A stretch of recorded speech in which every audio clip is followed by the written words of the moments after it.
Panibagong araw, panibagong buhay. Maghanap ng pagtatayuan ng aking shelter house. Okay, nakakita na ako ng magandang lugar dito banda sa mayroong gilid. Okay na ang lugar nito sa gilid. Alright, umpisahan ko ng maglinis, umpisahan ko ng umpisahan ko ng alisin ng mga damo, umpisahan ko ng ipatag ang lupa na aking pagtatayuan ng aking shelter house. Okay, sa alright mga kaibigan. Okay, namutol na rin ako ng mga maliliit na punong kahoy. Okay na ito. Yan ang ating pangbungad muna. At dadagdagan na lang natin yan mamaya. Okay, sagot. Mag-ukay na ako ngayon dito ng pagbabaunan ko ng 4 na poste. Alright, eto na. Malinis na yung lugar na ito. Okay, hindi ko na po sirain dito. Puputulin ang puno ng papaya. Okay, sa alright yan. Ito na yung aking gagawing poste. Maliliit na poste. Alright, sa okay. Ito na nga at atin ang initirada yan. Dito naman sa kabila. Okay, goods.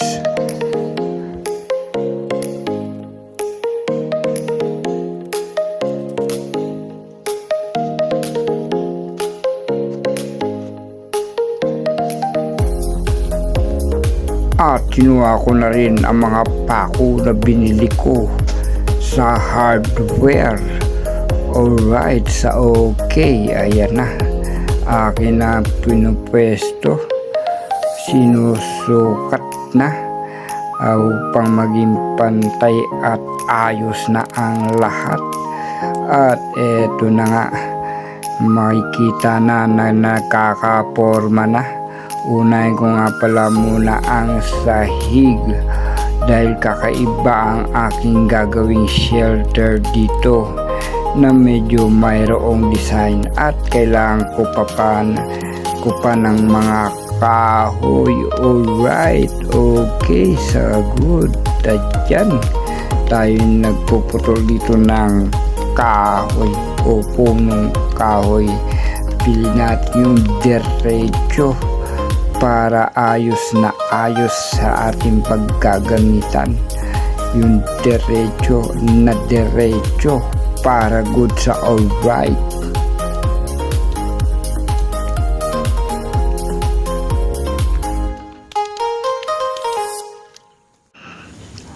Ang gamit ko palang panali dito ay hindi nylon, hindi plehe.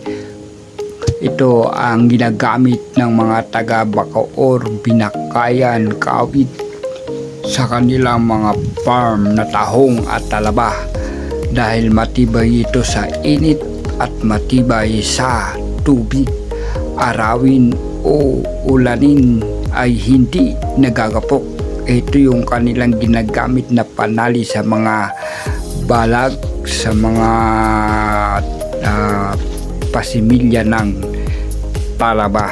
Okay, sa alright, goods na good. At ito nga, malapit na akong makabuo ng panahig na paglalagyan ng kawayan. Inuuna ko muna ang sahig. Okay, sa alright. Itong aking tinataling kahoy na aking pinutol ay medyo kakaiba ang hugis.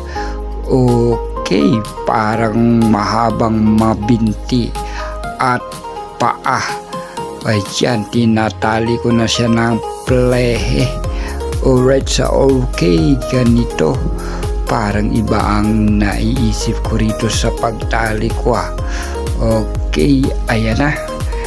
Okay, kita na ang forma ng aking ginagawang shelter house. Ayan, malapit-lapit na rin yan. Konting tiyaga-tiyaga lang. Okay na sa oras yan.